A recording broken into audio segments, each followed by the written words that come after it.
Hi, I'm Cam, And I'm Dev. and you're listening to Criminalish, a true crime podcast where two best friends trade stories ranging from the wild and wacky to the downright messed up.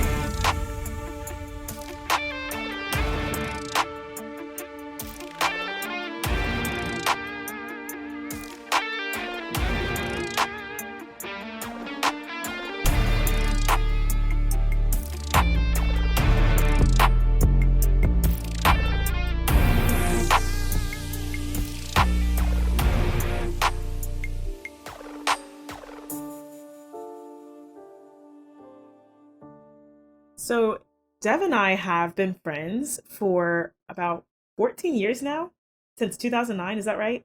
Yep, that's right. I personally don't know how you've managed to put up with me for all these years, but yes, you have been my best friend since middle school.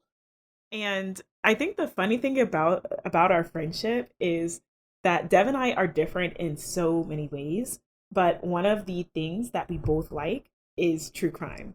I personally have been interested in crime shows, true crime, since I was way too young to be watching them, but I'll blame my family because all of my family is also interested in true crime. I remember going to family events and multiple TVs playing the Investigation Discovery Channel because my family could just not get enough of it. Similarly, I too started watching true crime way too young. Some of my fondest memories with my mother are Sunday afternoons curled up in bed watching Snapped. So, true crime has very much been a part of my life for a very long time, and I always find it great that I can now talk about it with my best friend.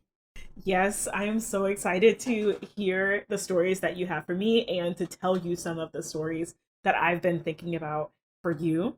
One of the things that always makes me laugh is when I'm on Instagram and I'm seeing those videos of usually men just being perplexed by how interested in true crime women are. And I think a lot of people who aren't interested in true crime don't understand why so many people find it interesting and find these stories engaging.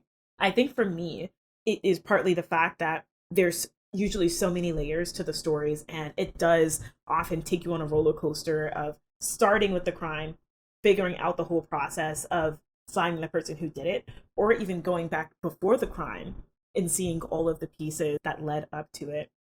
I think that's one piece for me.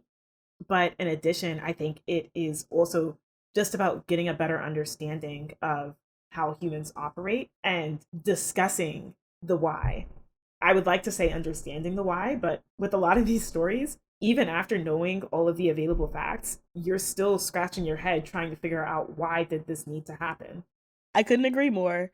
I find that true crime, in a lot of ways, provides us with this false sense of security. It provides us with these, oh, if these things happen, if these are the red flags, if this is the behavior, then I know what I would do in that situation. I would know how to get out.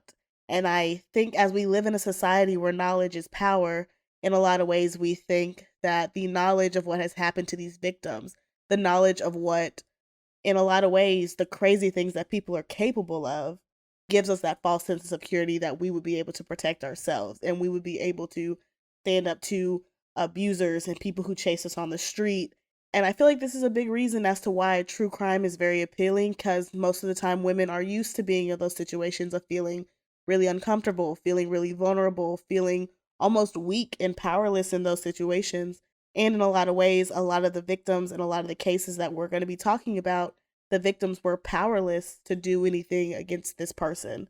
And that's why I think sometimes the discussion, the wanting to understand the why, doesn't always give us the closure we want in true crime. But it's still super important to talk about, to understand people's stories, and to put them out there, humanize them, give them a voice, because majority of the time that was taken away from them. With all that being said, we look forward to you tuning in to our first episode being released on April 7th at 10 a.m. Eastern Standard Time. Stay nosy, my friends, and we'll see you all in our first episode. Bye, everyone. Bye.